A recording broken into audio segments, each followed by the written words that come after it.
sa bansang Pilipinas. Kaya po maraming salamat sa inyo. Ngayon, ano ba inaasahan niyo sa akin? Meron ba? Mayroon. Parang wala no? Okay, mga kababayan, una po, nais kong bumati, magbigay ng pagpupugay sa 41 na taon ng pagkakatatag ng UNIFIL. Ang 41 years po ay punong-puno ng pakikibaka at tagumpay para sa mga OFW dito sa Hong Kong. Ang UNIFIL po ay nagsisilbing patuloy na inspirasyon ng mga kapatid nating OFW saan ng panig ng mundo. Ang inyong organisasyon ay nagpakita ng pinakamaningning na karanasan. Kung kaya't alam natin na hindi basta-basta na i-impose sa inyo ang mga patakaran sa Pilipinas papunta dito sa Hong Kong. Alam natin na marami pang problema, pero hinaharap ninyo yan ng sama-sama. Tama, mali? Sabi nga natin, malayo pa, pero malayo na ang 41 years na inabot ng UNIFIL para ipagtanggol ang interes ng mga kapatid natin yung OFW. Kaya po, inspirasyon kayo sa amin. Ano naman ang kwento na dala ko sa inyo mula sa Pilipinas? Alam niyo po ba na ang gobyerno ni Bongbong Marcos at ni Duterte, naniniwala ba kayo na ang kasalukuyang gobyerno sa Pilipinas sa ilalim ni Bongbong at Duterte, mahal ang mga OFW? Sigurado? Ulitin ko nga, baka lang medyo wala mo sa inyo. Naniniwala ba kayo na ang gobyerno ni Bongbong at ni Duterte doon sa Pilipinas ay mahal ang mga OFW? Malinaw ang paninindigan. Bakit? Mga kasama, mga kababayan, malamang ang inyong mga magulang, ang inyong mga kapamilya doon sa Pilipinas, ngayon ay humihirit ulit sa inyo ng panibagong dagdag na padala dahil kulang na ang pera at budget ay pinapadala ninyo. Tama mali? Baka naman gumagawa lang ako ng kwento. Totoo hindi? Okay, ano ang dahilan dyan? Ano ang dahilan? Alam niyo po, for the longest time, ang gobyerno ng Pilipinas ay walang pakialam sa mga OFW, walang pakialam sa mga ordinaryong manggagawa sa Pilipinas, katulad namin, at sa mga ordinaryong Pilipino na nagpapakahirap sa kasalukuyan. Maraming mga Pilipino at kababayan natin, kapamilya ninyo, walang trabaho. 3 milyong Pilipino sa kasalukuyan ang walang trabaho sa Pilipinas. Tumaas po ang presyo ng mga pangunahing bilihin. 7.2% ang inflation rate sa Pilipinas sa kasalukuyan. Ano ang ibig sabihin yan? Tumaas ang presyo, babawasan yung pagkain na mabibili para makakain ang ating mga pamilya. Humina ang peso laban sa dolyar. Ano ang ibig sabihin yan? Bibili tayo ng mga produkto ng mas mahal. Sa kabilang banda, ang sahod ng mga manggagawang Pilipino ay nananatiling nakapako sa 695 pesos sa Metro Manila, habang 411 pesos doon sa pinakadulong bahagi ng kapuluan ng Pilipinas, ang isla ng Mindanao, sa farm. Alam niyo kung magkano ang sahod doon? Meron kayong idea? 411 pesos. Ang tanong ngayon, paano mo bubuhayin ang iyong pamilya na may miyembro ng 5 sa halagang tama mali? Di ba?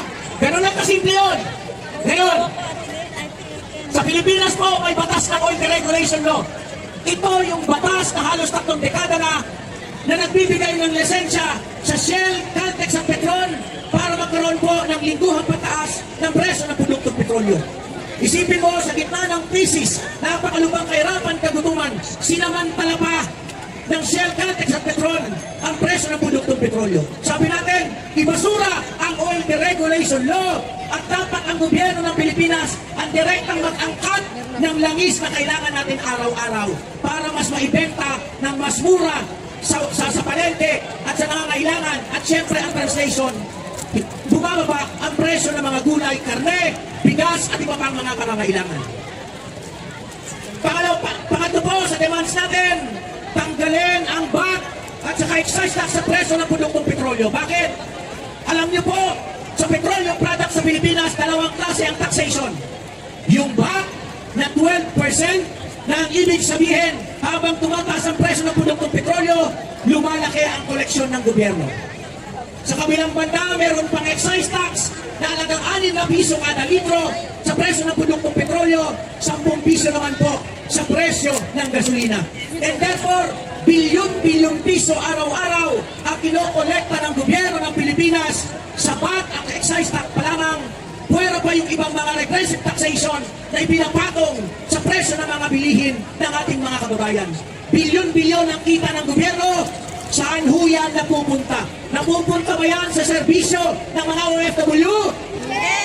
Napupunta ba yan para lumikha ng trabaho sa Pilipinas? Hindi! Napupunta ba yan para makapag-aral ang inyong mga anak doon sa Pilipinas? Hindi! Napupunta ba yan para maging eficiente ang healthcare sa ating bansa? Hindi! Kung hindi yan napupunta sa sinabi nyo, saan napupunta ang pinagpapagura natin at pinaghihirapan? Kurasa! Sa bulsa! Napupunta sa Kurasa! Maketa. Ano yan, mag-OFW? Alam ko lang na may maleta ay OFW.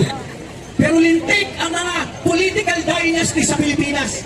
Ang mga politiko sa Pilipinas ay mga nakamaleta rin palagi. Pero hindi damit ang laman.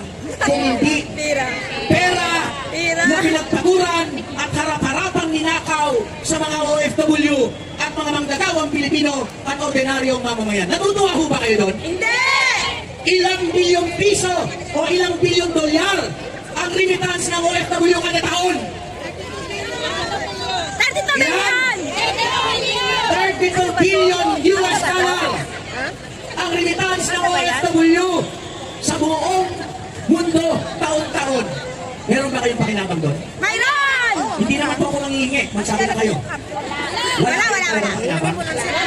Kung gano'n, Meron ako. kung ganyan ang sitwasyon sa Pilipinas, ang gobyerno ba na nakatindig sa Pilipinas ngayon ay gobyerno ng OFW at mga mahihirap na Pilipino? Hindi!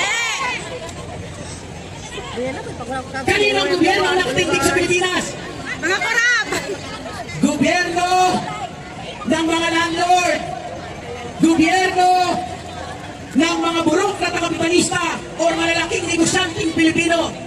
Ang gobyernong nakatindig sa Pilipinas ay gobyerno na nakapailalim sa dikta ng imperialismo ng Estados Unidos. Na ibig sabihin, economically, politically, culturally, and militarily ay buong-buo na sinusunod ang dikta ng imperialismo ng Estados Unidos sa lahat ng patakaran na nagre-resulta ng napakatinding kahirapan, kagutuman at inuhus. Ang Kalinga Province.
maganda